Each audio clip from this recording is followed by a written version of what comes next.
चला साली जी तू छठी मैया का पूजा कर। तो दोस्तों तुम्हारा भाई एक बार फिर से उपस्थित है अपने देसी स्टार समर सिंह की एक और देसी छठ गीत की अपडेट लेकर। जी हाँ दोस्तों, आप सभी को बता दूं कि अपने देसी स्टार समर सिंह का एक और बवाल छठ गीत आ रहा है जो कि एकदम पारंपरिक ढंग से बनाया गया है। तो चलिए दोस्तों आइए जान लेते हैं कि इस गाने को हम लोगों के बीच कब और किस यूट्यूब चैनल पर देखने को मिलने वाला। तो वीडियो के अंत तक बने रहे और इसी तरह की हर एक छोटी सी बड़ी अपडेट पाना चाहते हैं देसी स्टार समर सिंह की तो इस चैनल को सब्सक्राइब कर लें और बेल आइकन को प्रेस कर लें। दोस्तों बिना देरी करते हुए बात कर लेते हैं इनके इस छठ गाने की। तो आप सभी को बता दूं कि इस गाने का बोल है नैया खेवेला मल्लाह। जी हाँ दोस्तों, बिल्कुल एकदम सामाजिक और पारंपरिक ढंग से इस गाने को बनाया गया और ये 2022 का सबसे बेहतरीन सॉन्ग होने वाला है देसी स्टार समर सिंह के और भोजपुरी इंडस्ट्री के लिए। जी हाँ दोस्तों, वहीं बात करें इस सॉन्ग के सिंगर की तो आप सभी को बता दूं कि हम सभी के चहेते और देसी स्टार समर सिंह के द्वारा इस गाने को गाया गया है। जी हाँ दोस्तों, इस गाने को लिखा है बहुत ही प्यारे ढंग से और पहली बार किसी लेडीज़ ने इस गाने को लिखा है। जी हाँ दोस्तों, उनका नाम है रीता यादव। उन्होंने पहली बार छठी गीत लिखा है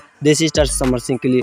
और वहीं इस गाने के म्यूजिक डायरेक्शन की बात करें तो इस गाने को म्यूजिक डायरेक्ट किया है देसी स्टार समर सिंह के most favourite musician ADR Anand ji. यह दोस्तों बिल्कुल ब्लास्ट होने जा रहा है ये गाना।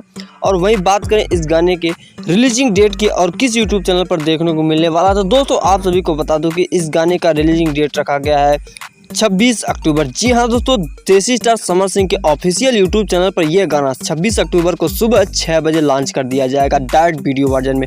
तो बहुत बहुत शुक्रिया वीडियो के अंदर बने रहने के लिए। मिलते हैं नेक्स्ट न्यूज़ में बड़े धमाके के साथ, तब तक के लिए बाय बाय, टेक केयर।